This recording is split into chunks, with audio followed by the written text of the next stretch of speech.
Hello and welcome to Kickback Science Podcast. I'm your host, Dr. Luke. This podcast is your place to get the tools and knowledge necessary to navigate the world of health and wellness. So kick back, let's talk science. This is good content. This stuff has gone great. We'll jump into it. Let's dive in. Let's do a little science. I'm going nitty gritty science right now. I've been looking forward to this.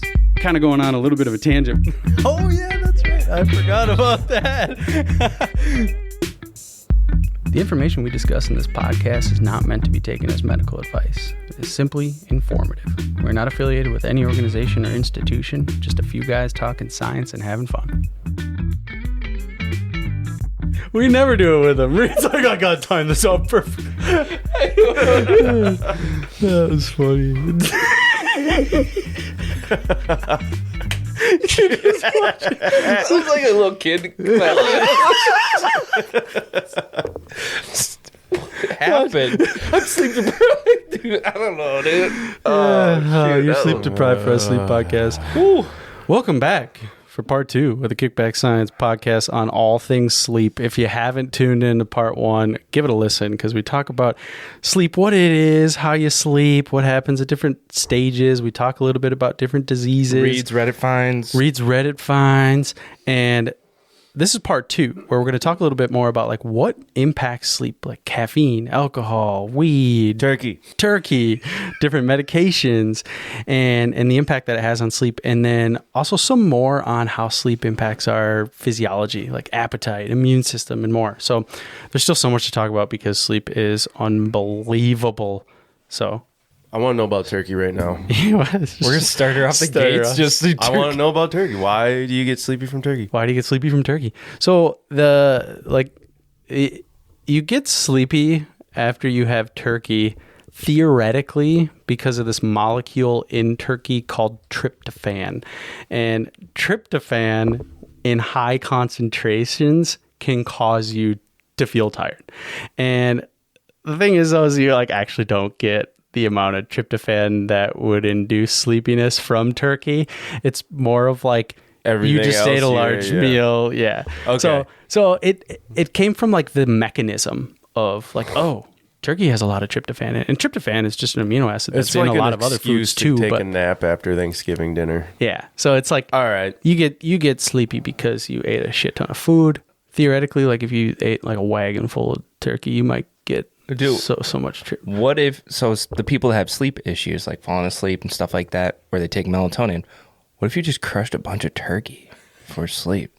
I just freaking said that it doesn't work that way. No, it definitely works that way. Yeah. Well, if you ate a bunch of food, then you wouldn't fall asleep. You said if you ate a truckload.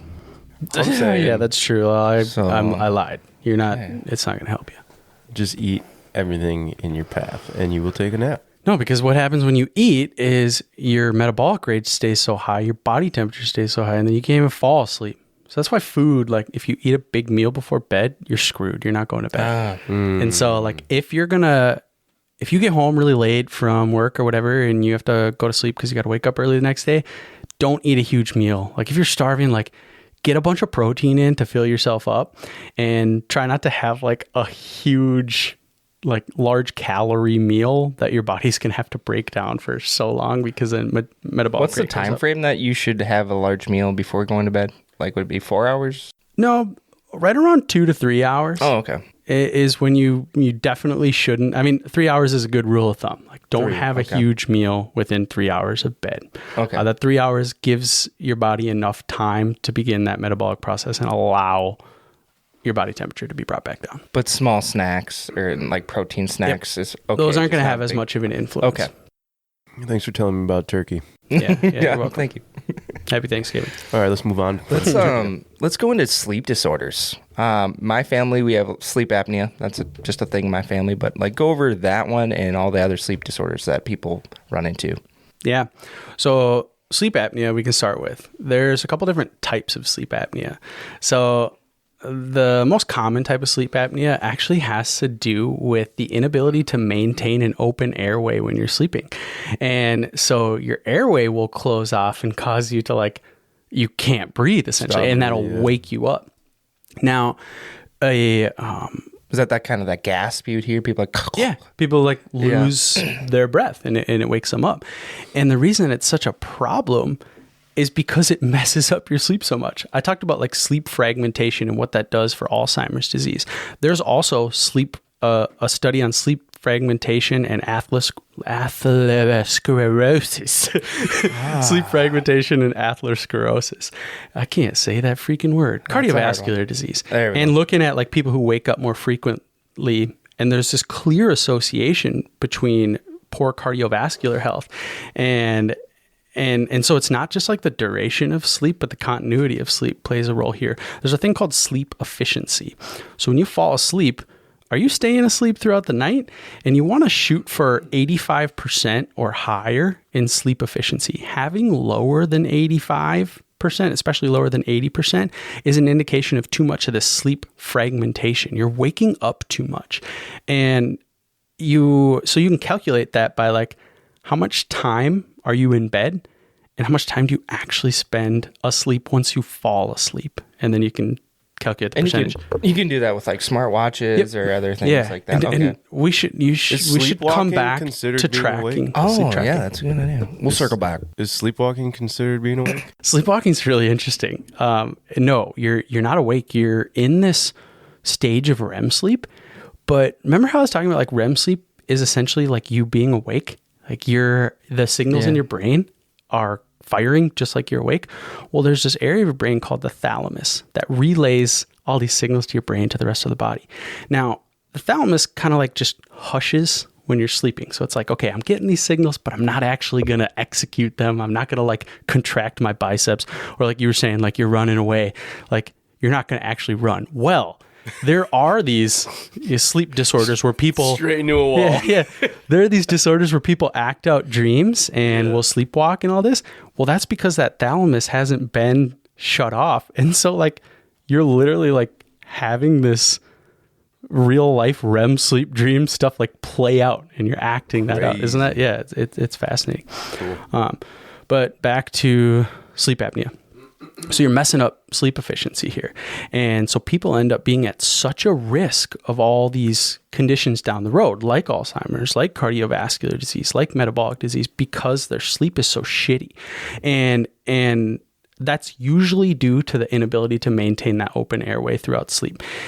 But there's also another type of sleep apnea called central sleep apnea, where you actually have a disconnect from your brain. So there's this area of your brain that tells you to breathe, essentially. Like it just regulates like, okay, take a breath.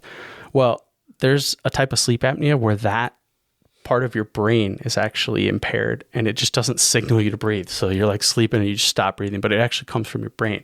Now that's a lot harder. That's scary. Yeah, it is scary. So that's a lot harder to target. And in order to figure out which kind you have, you can go and do an assessment where they'll actually measure electrical activity from your brain and then measure your breathing. And most people the sleep apnea comes from like their brain's working just fine, but the airway is what's closing off. And so then you get what's called a CPAP. And this CPAP device provides continuous pressure so that this airway will maintain open as you're taking breaths in. So it basically provides this ability to maintain an open airway so you can sleep continuously. And so that's why it's so important if you do have sleep apnea that you get that tested. And there's different forms of these CPAP devices and different ways to intervene and open up that airway so you're not waking up a ton, but it is crucial to do that. And if you don't do that, you're just neglecting this easy area of your health that has such an influence. So for people that have CPAP in your lives, tell them. Dad and my brother, they both have it, and they say when they wake up now, they are so refreshed and ready to go. Like there's no grog. Because they got the CPAP? They are just locked in. Cool. So like that's why I kind of I'm very groggy. I'm not a morning person. Like I always wake up with brain fog. So it's like I'm pretty sure I should probably get checked out because I would really like to be like that focused in the morning, just so awake. Yeah, go do a sleep study. Yeah. I mean, insurance might cover it because it runs in the family. Yes. But yeah, so that's sleep apnea. There's also insomnia is a really common sleep problem. And insomnia is like you're feeling tired all the time, but you can't sleep. And so there's this thing called sleep latency, where you lay down in bed and it takes you forever to fall asleep. Now, you can have poor sleep latency because you're anxious, but you can have like an actual sleep disorder, which is insomnia, where it's just like your body can't fall asleep very efficiently. Now, people used to do these medical interventions, which you had mentioned you're going to ask about, so I'm not going to touch on them a ton, but what seems to be like the best form of treatment for insomnia is actually cognitive behavioral therapy. And it'd be interesting when we have Tony come on and talk about different therapeutic interventions to touch on that, because it's pretty fascinating on how that therapeutic intervention improves sleep versus like the pharmaceutical interventions actually make it significantly worse. It's crazy. But we'll come back to that. But yeah, those are the big ones: sleep apnea and insomnia. You get hypersomnia, where people are like oversleeping. And again, usually that's related to some other chronic condition. What else is there? Oh, narcolepsy, like where people like fall asleep, like you're very like quickly just triggered right into sleep. Yeah, it takes me 2 seconds. Yeah, you don't have narcolepsy. No, you would know. Yeah, you're just probably sleep deprived. Isn't that where you could be walking and then all of a sudden you're just out? It can be that bad. Yeah. But yeah. Yeah, one of my old neighbors had that, and he was driving a car and just fell asleep and got in a terrible accident. It's like, it was so scary. Like, just imagine having that, like, just always being worried when you're driving a car. You shouldn't be driving. Yeah. I know. I think they had to stop driving after that. Pass out. Golf swing. But yeah, I mean, sleep apnea is such a problem. And it's one of those problems that, like, we've got ways to intervene and help you out. It's just a problem because people are like, well, I'm fine. I don't need sleep. And that's like our society. Again, it's like, I'm fine. I only need 5 hours of sleep. It's like, no, you need more. Sorry. You need more. Let's talk about the immune function that sleep has. Like, what does it do to your immune system? Yeah, this is a super interesting area of research too. So there's a study where there's 153 both male and female healthy individuals. They measured their sleep for 2 weeks, like I was telling you before, because you can't just do one night of sleep. Everyone's going to have different sleep. And then they actually did, after the 2 weeks, they had each individual do these nasal drops that had rhinovirus in it, which is what causes the common cold. So it's like a virus. And basically, so then for the day that they did the nasal drops, and then for the next 5 days, they just monitored them to see like what was their immune response and who got a cold and who didn't.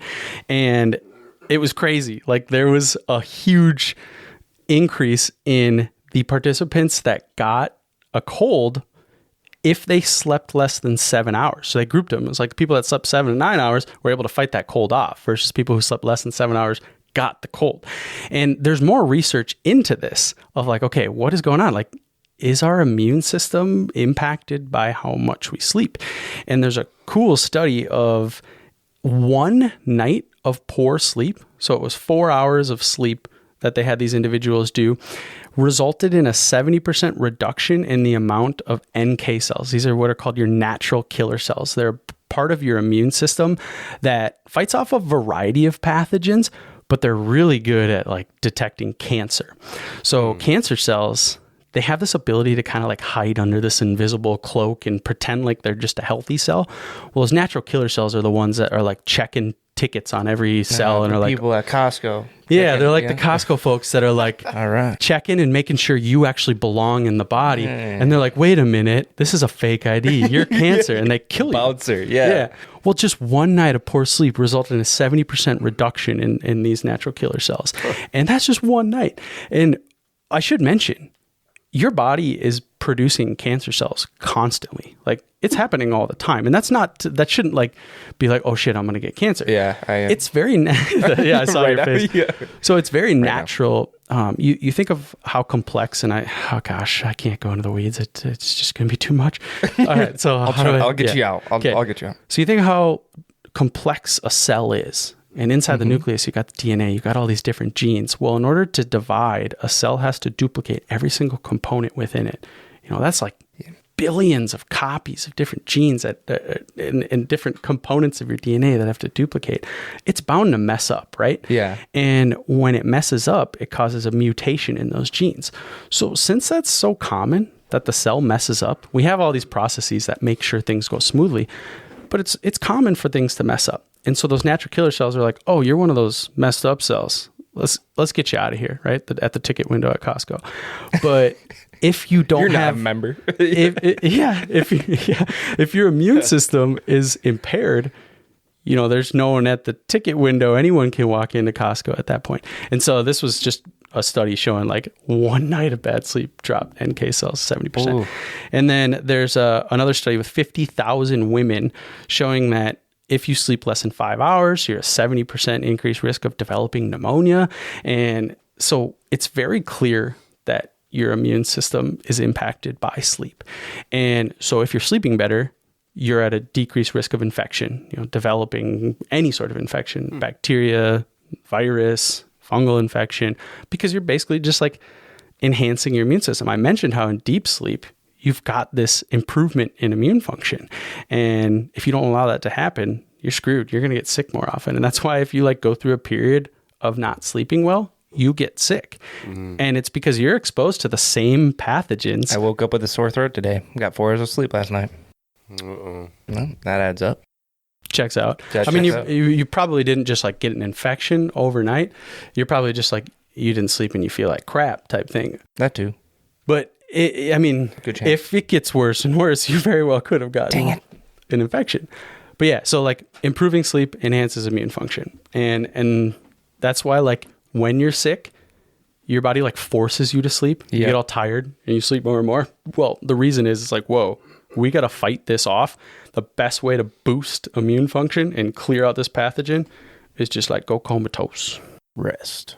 Somebody in college told me like also when you're sick, you want to just warm yourself up as much as you can. Is there truth to that?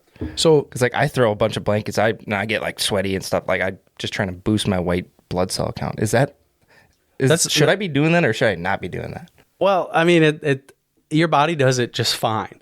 So when you get a fever, that's actually chills. It's actually your body giving you that fever for a reason.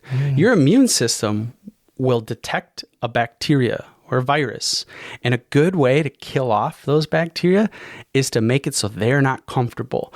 And so it'll signal to this area of your brain, your hypothalamus, like, hey, instead of keeping our body at this nice 98.7, like, let's crank it up. Let's heat this bitch so that those bacteria die. And then you get this fever. And so a fever is actually your body's... like in Stranger Things, when they got to heat the body up to get the... What is he called? What is he called? I didn't watch it. Unpopular opinion. What? I just like wasn't that into it. I don't know why. Well, they heat the body up to get the bad dude out of the kid.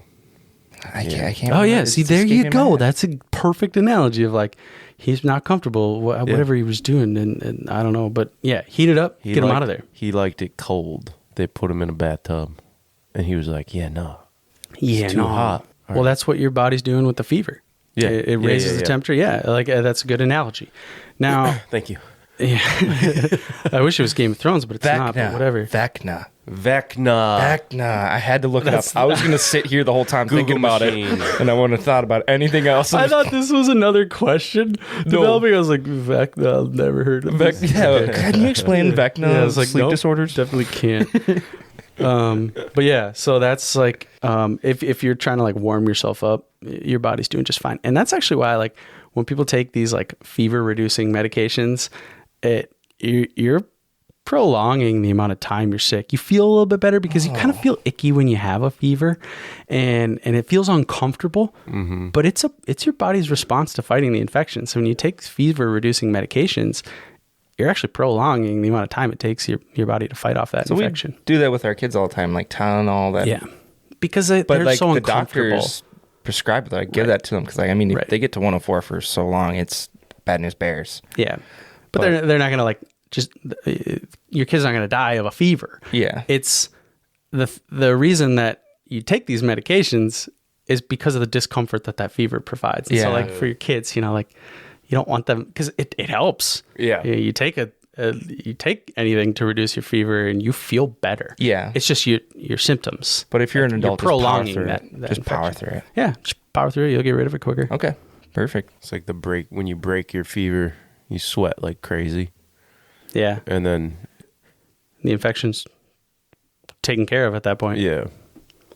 Is there any other immune functions, or did we pretty much hit them all? Is there anything else that we're missing? No, just I don't feel like there could be some. Okay, I feel really, like it's there just should the be more. effect that like one bad night of sleep, your immune system's just screwed. So like sleeping That's well wild. and immune function is huge.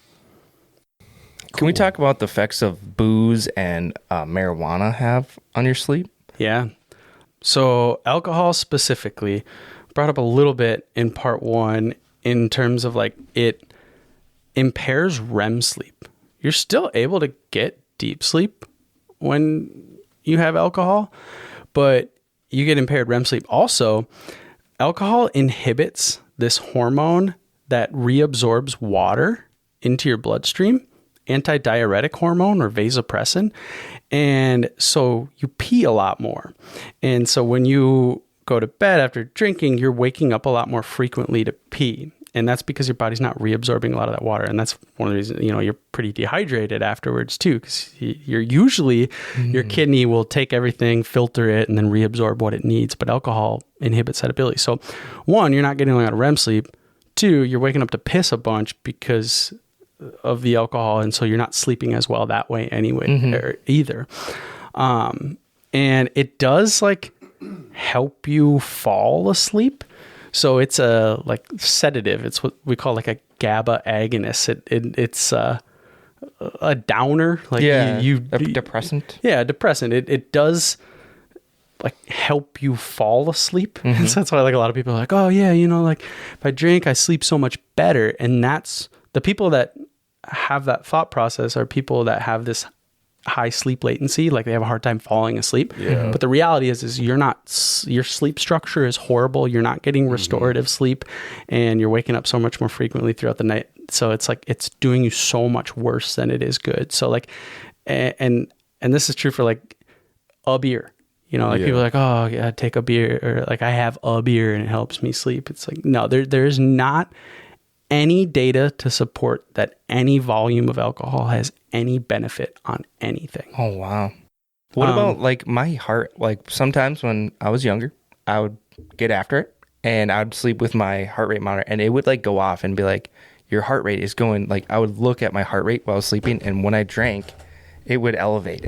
Am I dying, or is that normal for people for their heart rate to like ramp up while they're sleeping? Yeah. So when you are drinking, like you're not allowing this restorative process. You're not allowing your body to like calm itself down, and your heart rate skyrockets. You have that increased sympathetic nervous system. You're sleeping like shit, which is just going to make that Like process worse and worse. So when you look at those numbers the day after, like your resting heart rate is going to be higher, heart rate variability is going to be really low, and blood pressure is going to be higher. And those are just indications of like one night of bad sleep because of drinking. Like, yeah, it's crazy. And then weed. I don't want to talk a ton about marijuana and just cannabinoids in general, because we've got a special guest coming on to talk about that in the future. Expert. But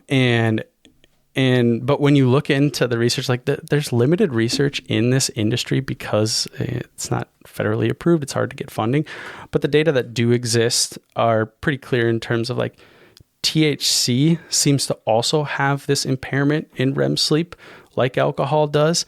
And people that it can improve sleep latency, like help you fall asleep, but you don't get that restorative sleep with THC. And as you develop a tolerance, that enhanced sleep latency, or the ability to make it help you fall asleep, is actually impaired. And then people come off of THC and they have this rebound insomnia where actually, like when you stop smoking weed, if you've been smoking for a while, you can't sleep quite as well. And so THC seems to definitely not benefit sleep based on where we're at with the research right now. CBD is a little bit different. Research is still variable, but there seems to be this, like it doesn't have this impact on REM sleep that THC does. And there doesn't seem to be this disruption in sleep architecture.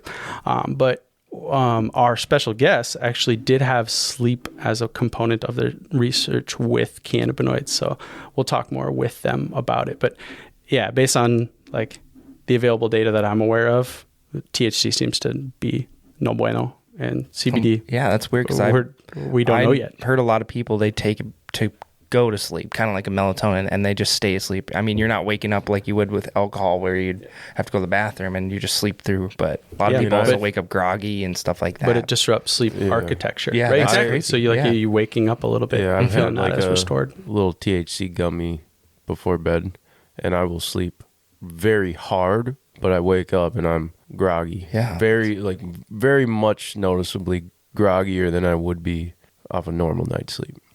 Yeah. So sleep medications like Ambien, they're having such a hard time sleeping. They go to their physicians, they get prescribed these drugs like Ambien that are like really good at just tossing you into this coma level of sleep. And so it was thought that like, oh, we're helping people sleep. They're falling asleep really quickly. But then we're starting to realize, oh, people that are on these drugs are getting increased incidences of disease. They're actually talking about how they feel more tired now, even though they're sleeping throughout the night. And they're not getting the proper stages of sleep, probably. The REM, the 4 stages. Yeah, so it's messing up their sleep architecture, just like alcohol and THC. So in 2016, the American College of Physicians made a recommendation that sleeping pills, like Ambien, should no longer be the first form of treatment for these sleep disorders because there's actually more harm than good that comes from them.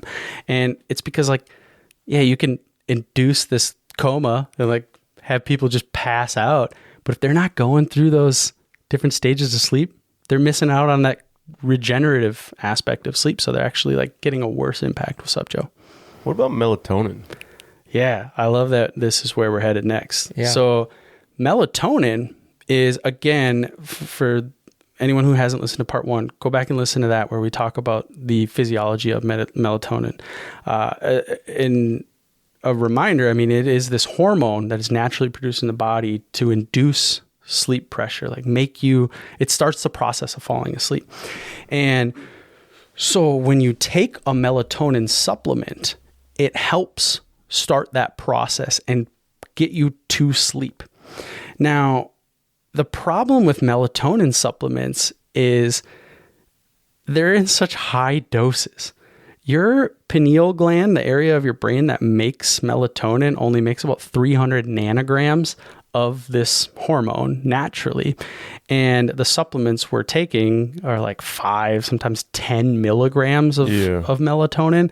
I mean, physiologically, that's 10 plus times the amount that is naturally produced. So you really you don't need that much. And there's evidence to suggest that increased dosage of melatonin can disrupt the sensitivity of the receptors there. So if your brain's getting flooded with all this hormone, it doesn't need to make as many receptors to bind to the melatonin. So then if you're not taking it, and then you kind of rely a greater dosage. Kind of like chapstick, you always need it after you use it. Yeah. Because your body doesn't naturally have that. I've taken melatonin before, and I've noticed my dreams are way more intense, vivid type dreams. Is that related to the melatonin, or is that just a crazy coincidence? Yeah, you always hear those stories. Yeah, the research on melatonin seems pretty clear in terms of it isn't really playing much of a role after it induces sleep. Okay. So it's there to help you fall asleep, but in terms of staying asleep, it's not playing as much of a role. Now, what could be happening in the impact that it is having on sleep is if you have a problem with sleep latency, you've got you're very anxious, it's hard for you to fall asleep in initially. And so if you can fall asleep, you're going to be sleeping better because you may be in a sleep deprived state or anything. But as far as what it could be doing to dreams, I'm not aware of any data to suggest how that may be impacting might just be it. A coincidence. Yeah, but melatonin has some other really cool benefits. So when I was pulling up the literature on it, because when I was doing my PhD dissertation and looking into the research, melatonin seems pretty awesome in terms of if you can supplement it, it can be really useful in terms of jet lag. If you're traveling to different areas and you want to adjust your circadian rhythm, you aren't going to be producing melatonin at the same times. And so you can adjust when you take a melatonin supplement to try to mimic the circadian rhythm of where you're traveling, and help you sleep on that schedule. And then there was this interesting area of research looking at the antioxidant capacity of melatonin. So melatonin seems to like provide more benefits than just helping us sleep. It seems to be this hormone that does play a role in this regenerative process of sleep. And there's a cool area of research on not just the antioxidant capacity, but it plays a role in improving insulin sensitivity. So it's able to target this, what's called a GLUT4 receptor. GLUT4 receptors are inside of a cell and they travel to the edge of the cell. And then when insulin brings glucose, remember I talk about like insulin carrying around glucose and disposing of the cell. GLUT4 is the receptor that's like, oh, hey, insulin, I'll take that glucose. Well, melatonin influences those GLUT4 receptors, improves insulin sensitivity, improves this like development of metabolic disease and obesity, and has this antioxidant property. Pretty interesting. So melatonin seems to be pretty beneficial. The problem, again, just comes back to the dosage that people take. Yeah. Like, find the lowest dose you possibly can. I mean, I get 1 milligram because that's the lowest I can find. And I mean, you could get by taking half a pill of the 1 milligram pills. Just like so many people are taking like 30 grams of melatonin. Jeez, it's like, I've heard people you're taking 100 give times. them to their kids, like right out the womb, basically. And they consistently, because the kid's having a hard time falling asleep. Parents like, I need to go to sleep. So they're just like, here. Which again seems to be fine. I mean, it doesn't change over time. They don't become reliant on it. I mean, if you're taking a low enough dose, you're not changing the receptor sensitivity there. And so, but like people don't know that 5 milligrams. That's the problem.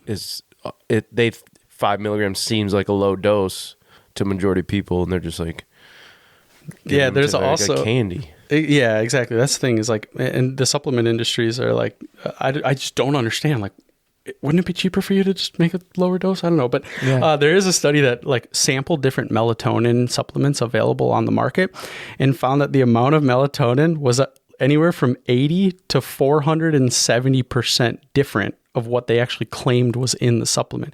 Remember, the supplement industry is not FDA regulated. You know, these supplements can just hit the shelves.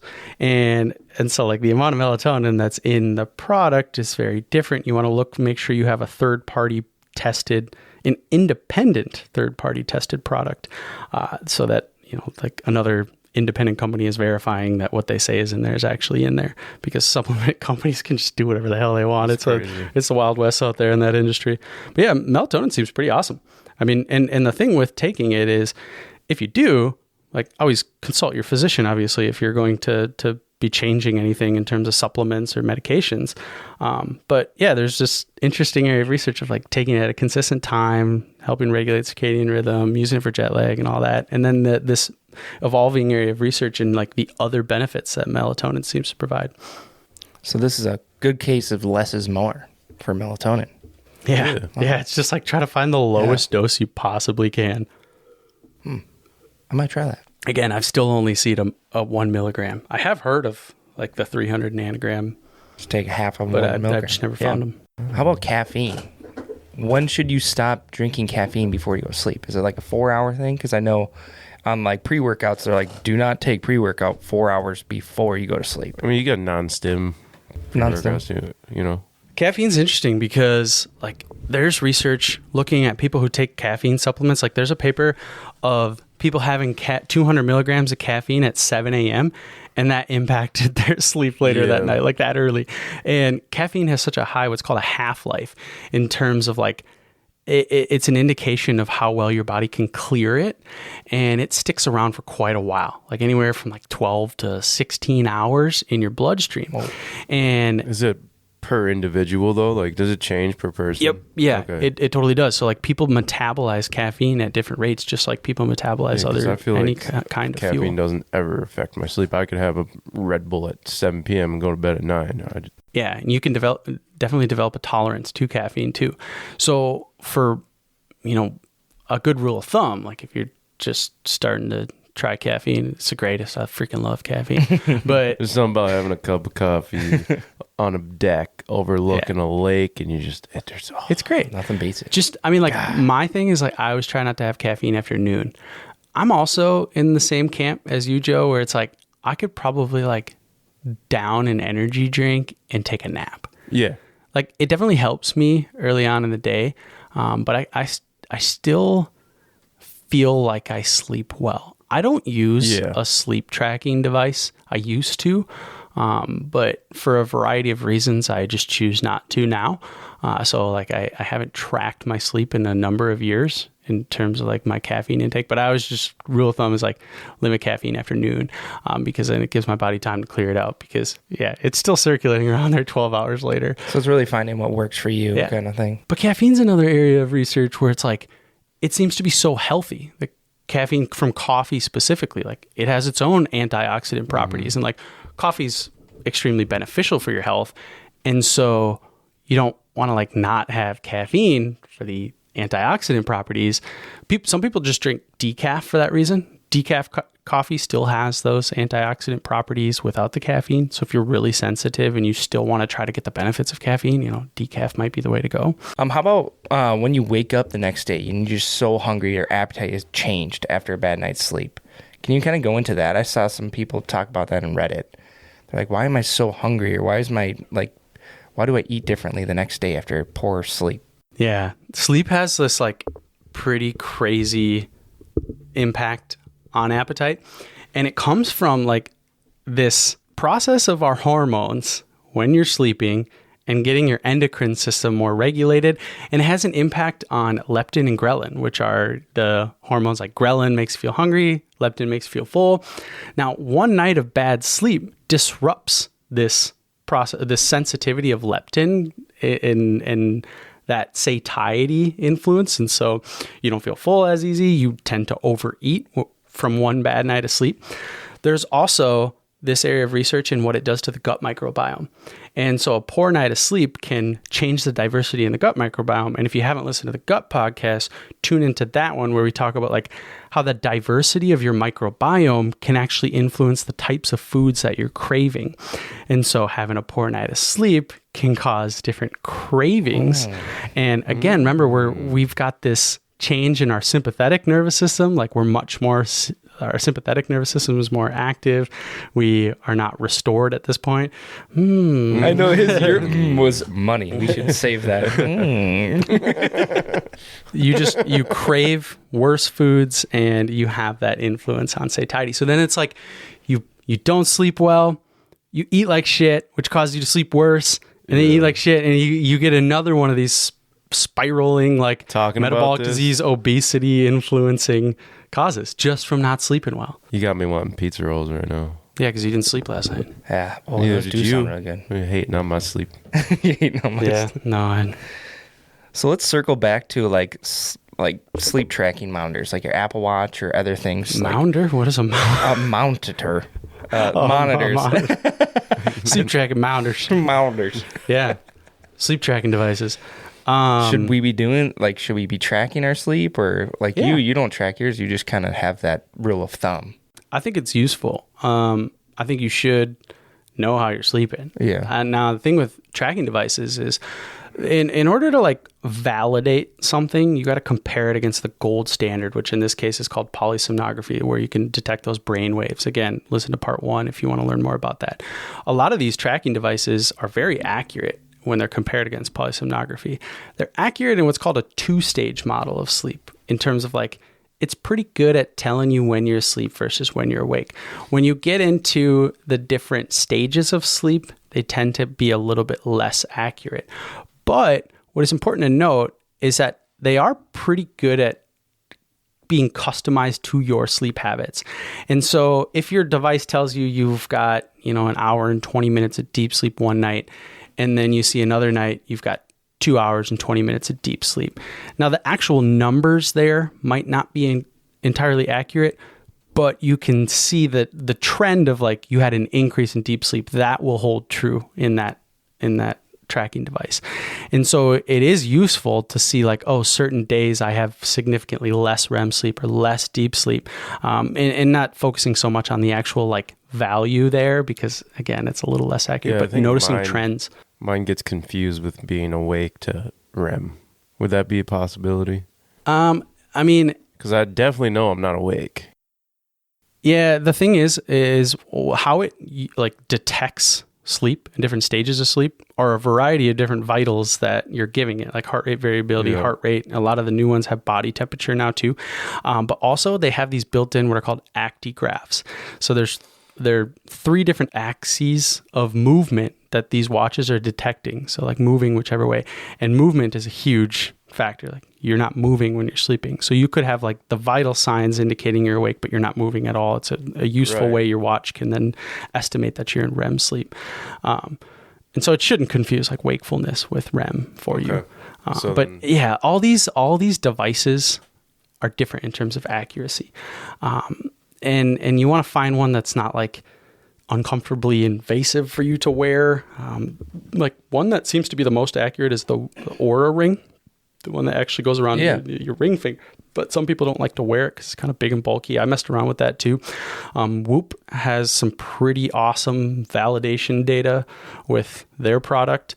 I mean, most of these sleep tracking devices are pretty accurate now. The reason I don't use one is because like I got so obsessed when I was doing my PhD with quality of sleep and with the restoration effects of it that I knew what happens with one bad night of sleep. And I would look at the data and the data would decide how I would feel each day. So I'd wake up and feel like I slept well, but my heart rate variability was decreased relative to the day before. And like, I'd see these numbers that would be like, oh, I slept bad, therefore I'm going to have a bad day. And like, I just totally let it influence my day. And I was like, I got to get rid of this shit. So like, I don't do it anymore because it totally was just like deciding how I felt. Does sleep have a factor in like sexual function? Like, can it get rid of, like, if you have good sleep, will it get rid of ED, or does it have anything to do with that for men and women? Yeah. So the interesting thing with like erectile dysfunction is you can have like physiological erectile dysfunction, or you can have psychogenic erectile dysfunction, which is really common. And we'll touch on this when Tony comes on the podcast. But with poor sleep and the influence that has on anxiety levels, a poor night of sleep will influence the psychogenic erectile dysfunction, whereas sleeping well will improve it. I don't have, like, I'm not aware of the data on like the physiological erectile dysfunction. What I can say though is the impact that good sleep has on cardiovascular health. So you improve your cardiovascular system. One of the things that happens with erectile dysfunction, and the reason people develop erectile dysfunction, or one of the reasons, is due to this impaired cardiovascular function. And so if you have improved cardiovascular function, exercise plug. So do night boners tell you how good your cardiovascular function is? Night boners tell you how good you're sleeping. Is there any other crazy sleep science that we need to know about that we just didn't touch upon?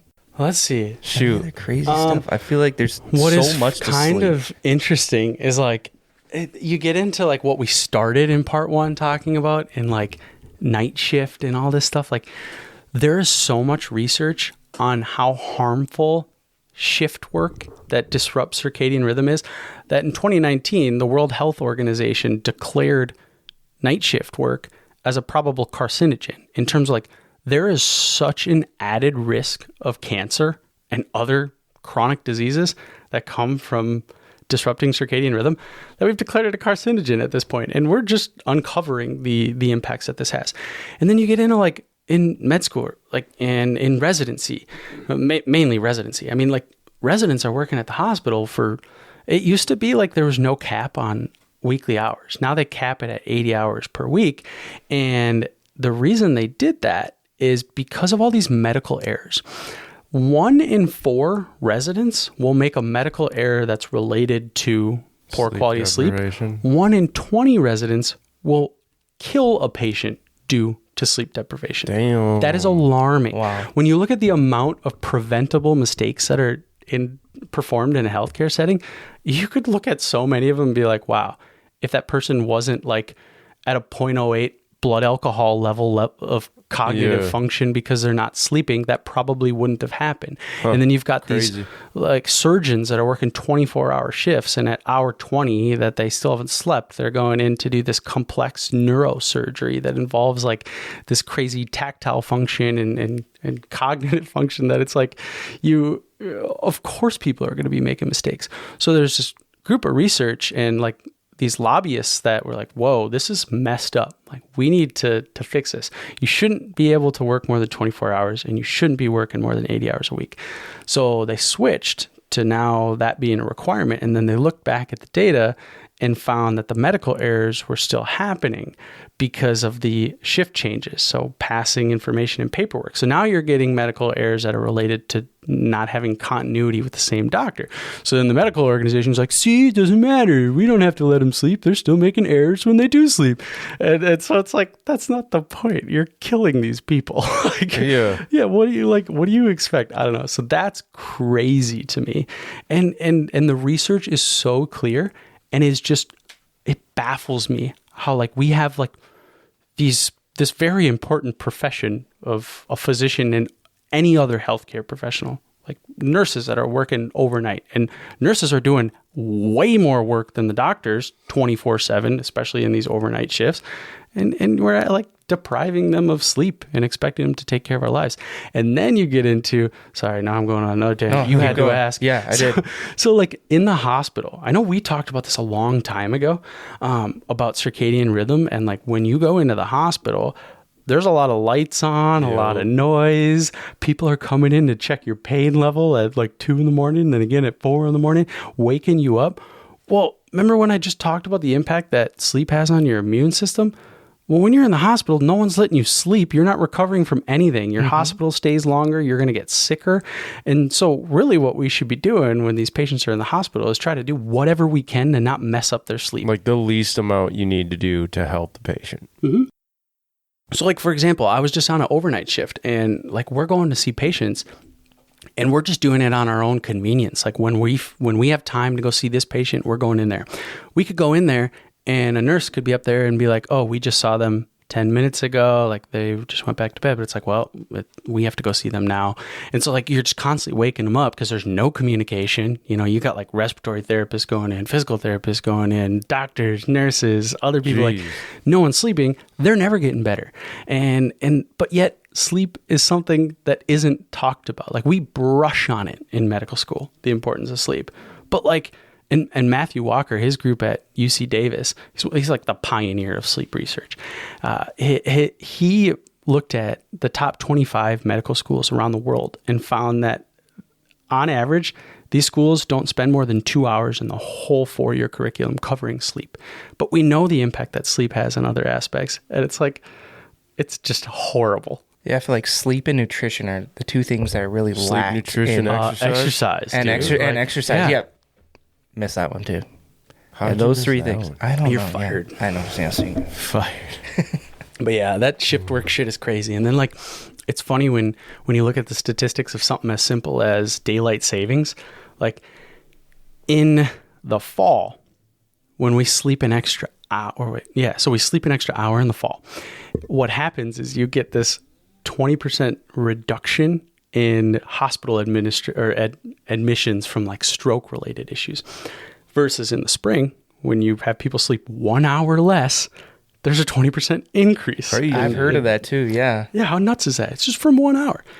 And like, so you're having people disrupt their sleep cycles so much. It's just insane. So like if you can do one thing that will set you up for success with every other aspect of your health, it's exercise. But I was going to say, no. But because exercise is going to improve sleep, but sleep has an impact on exercise in the way of like recovery.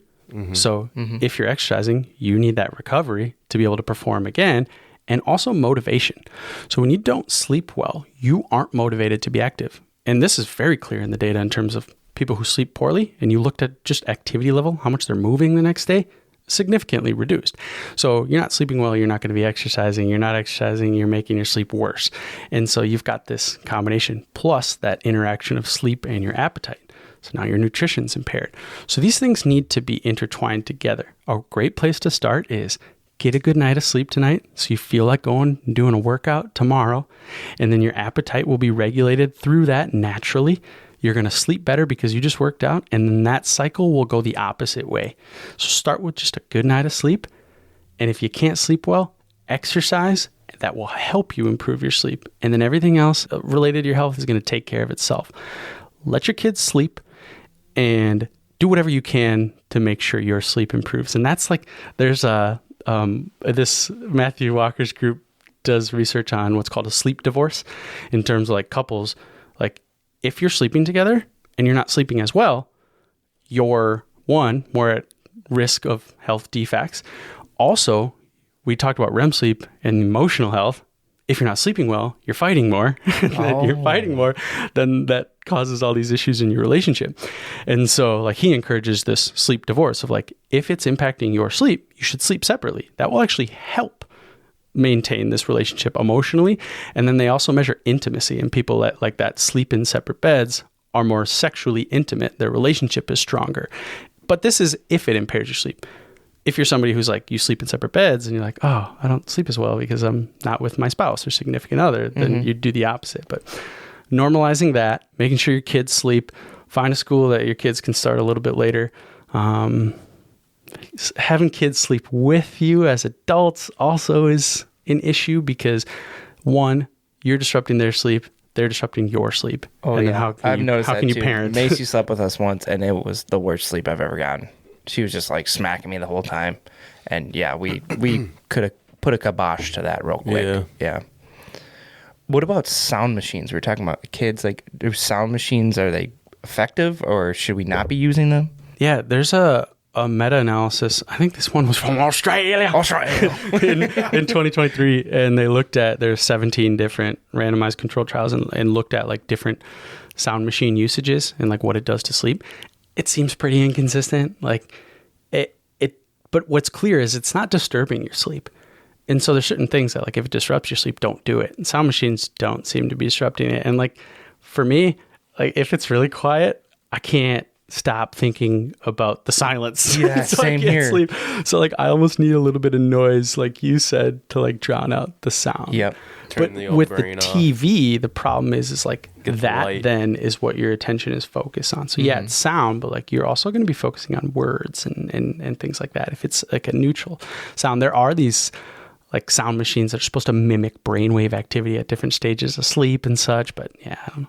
I mean, the evidence just isn't there yet. But it seems to not be, like impairing sleep, which is the important thing. So if you're somebody that has terrible sleep schedule, what would be Dr. Luke's like game plan to get that on track? Like, would you take melatonin? Like, kind of give us like a breakdown of how you would change your sleep cycle today to start sleeping better after listening to this podcast. Yep. So first we talked about exercise. Just exercise. The impact that What has if is you incredible. can't exercise? Activity. Just move. The more you move, the better you're going to sleep. So just move. 10,000 steps or something. Take a couple walks. The around more block. metabolically active you can be during the day, the better you're going to sleep. However that looks. If you're walking upstairs, standing up and moving around, any movements can help you in sleep. Taking a shower about 90 minutes before bed, a hot shower, a bath, a sauna, anything you can heat your body up 90 minutes before is going to cause that cooling process to start, and it's going to help you reduce your body temperature. Melatonin supplement, as long as it's not like a crazy high dosage, if you're taking that at the same time, 45 to an hour before bed, that's going to help induce that sleep pressure. Don't have caffeine after a certain amount of time. So for me, it's noon, so try to limit caffeine intake.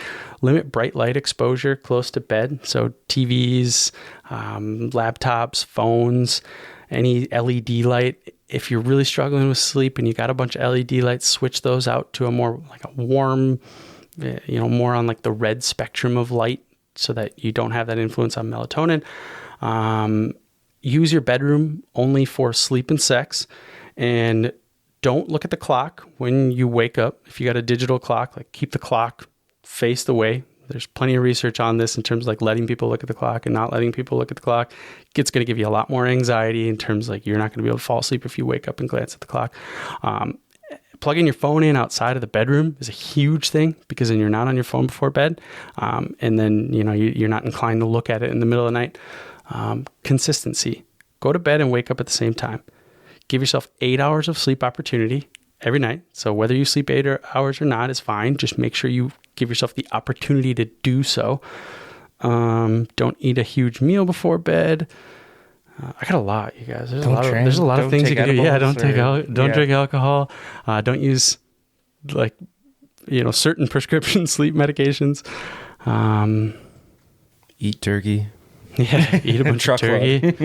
No, that's debunked. Celebrate Thanksgiving. I don't know. So another thing you can do is you can check your chronotype. Like I was saying, there's some online surveys that actually are pretty accurate in terms of like checking to see if you're a morning lark or a night owl, and work with, anyone you live with, whether it be a spouse, roommate, or something. Like if somebody is on a different chronotype as you, it's very important that you allow that person to live in their natural circadian chronotype, and not like, force someone to go to bed before they need to, or, like wake someone up earlier than they need to. And this goes for kids, especially. Like allow people to naturally get into that sleep rhythm. And you can test your chronotype and try to get yourself into like the most natural rhythm of sleep that you possibly can, because everyone's different. You're going to fluctuate in terms of like, are you a night person? Are you a morning person? Are you somewhere in between? And then set up your life to that. Like, don't start work earlier than you need to if you need to sleep in, and even if you want to get done earlier, like it's going to have so many negative impacts that are going to be so much worse for you. Yeah. To our listeners too, like if you guys have any questions or anything, just DM us on our Kickback Science social media pages. We're on Kickback Science. Yeah. Or visit our website, kickbackscience.com. You can email us there. Our email's right in there, and you can see our beautiful pictures, what we look like. And if you guys have any questions or any topics you guys want to know, just please reach out, or any feedback you have. We really appreciate that, and appreciate all you guys listening. Smash that like and subscribe button. Subscribe. Yeah, it helps us out. I want to miss you guys. I miss you guys too. Yeah, I'll miss you guys too. Let's go take a nap. Yeah, I need one. Let's get you some naps. Fucking sleep deprived, man. Thanks again for tuning in to the Kickback Science Podcast. We love talking science with all of you, and if you feel the same, you can support us by subscribing, hitting that like button, and giving us a follow on our social media pages. Don't forget, you can submit questions through our website and in the comments section of all our social media. Have a good one, everyone.